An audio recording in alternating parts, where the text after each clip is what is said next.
Alex, when you decided to get into coaching, when you made that your career, was there always thought in the back of your mind or a hope that you'd be able to come back to AP?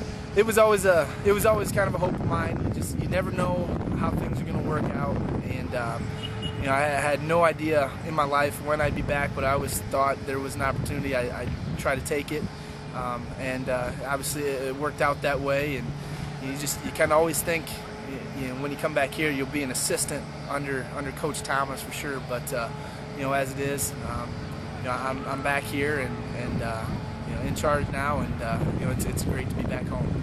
How much did you use Coach Thomas as a resource your first couple years out of school, in college, and beyond college when you were coaching? Yeah, he was always that phone call that you guaranteed you're going to get some good advice. And I called him as a player. I talked to him every time I was back home at athletic events or just seeing him around. I always went and talked to him. As a coach, I used him a lot, just as a resource to kind of remind me how to treat players, and and things such as practice schedules and leadership roles. And he was always there for me, and just a short phone call away.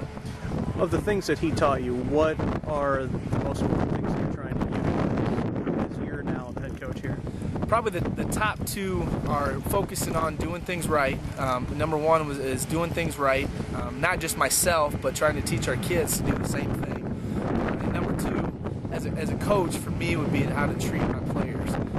Because if you get a player to believe that you're doing everything for him, and you can help him no matter what, they're gonna go out and give you a great effort every time. So those are probably the main two things I took from him. Last year, after everything that happened, Coach Kearns and Coach Wigman did the one-year thing. At what point did you kind of let Aaron know that this might be something you were interested in? Because in talking to him, he never, until you said something, he didn't think that this would be something you'd want to do. Well, I had no idea the job was open, and when I came back last Easter, I was talking with Coach Wigman. He gave me a tour of the school, and I just kind of fell in love with it again. And again, at that time, I had no idea that the job was open, and we just got to talking about the position. And he mentioned that they were still looking for somebody to take it, and because I always figured he would kind of step in there and be the guy after that.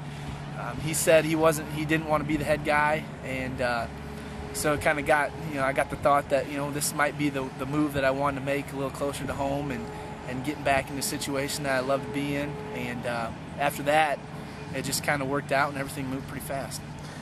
You're, I guess, what people are calling the permanent replacement. What does permanent mean in your mind? How long would you like to be at AP?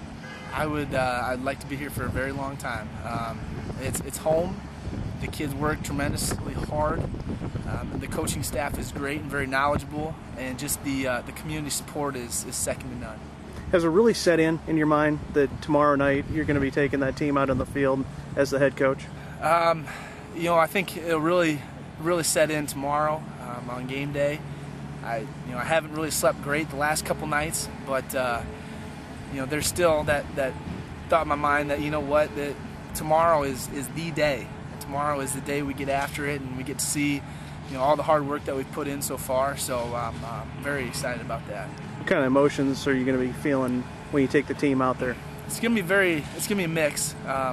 Very bittersweet moment for me. Just very sweet in the fact that I'm home and I get to lead the team out on the field, but in the same sense very tough, because you always pictured Coach Thomas being that guy. And so you think about him every time you run out on the field. Had you been back for any games last season after he passed? I was back for the first game last year. I got just a quick little 4-hour ride home and 4-hour ride back, and that night I could tell you start to feel the rebuilding process all over again, and it's something I knew I wanted to be a part of. Describe, kind of trying to make that work in your mind of always thinking that Coach Thomas was going to be there, and then now you've only seen one game where he's not, and the next game you'll see you're going to be the head coach. It's crazy. Those are the things that growing up you always think you're going to work under Coach Thomas. You're going to work for Coach Thomas, and now that I'm I'm leading the troops, it's a very different feeling. There's a lot of responsibility with the job, but I've kind of taken that in stride. But luckily for me, I've got a ton of help around here, and I know I couldn't do it by myself. So, tomorrow night, my name's going to be read off as a head coach, but really we've got so many coaches that have an impact on our kids. Yeah, talk about your staff. Obviously, Coach Wigman is a holdover. Both Aaron and Todd seem to be real involved in what's going on. Talk about how much of a help it is to have that group. Well, the great thing about our staff is the majority of them, almost everyone, has been here for several years. And we've got some kids from UNI that are trying to get their foot in the door coaching a little bit, that are helping us out. But other than that, everybody's been here for at least 7 years. A lot of them I played for. So, we've got guys that have been around the program for a long time, played or coached under Coach Thomas. A lot of them played under Coach Thomas. So the Falcon tradition, it's here, and it didn't take me long to remember the things that I'd kind of forgotten about what it was like to be back at AP. These kids, seniors would have been third grade, the juniors in second grade when you were a senior and you guys won the state championship. Have they mentioned remembering seeing that team play? Do they bring that memory and everything else that goes along with AP football into this? Well, I try not to talk too much about the 2001 team. There are a lot of good stories that came with that, but to tell a team that's coming out of a 6-4 season that to compare them to a championship team, it's tough sometimes. Now, I'm not saying we can't get there, because I believe we can, but I don't like saying battle stories about my playing days. So we don't talk about it too much. I'm sure the guys have mentioned some things amongst themselves, but I try not to bring that up very much. Given all that these kids have gone through in the last couple of years, do you get a sense that maybe they have a little bit more of a maturity level than the average high school student?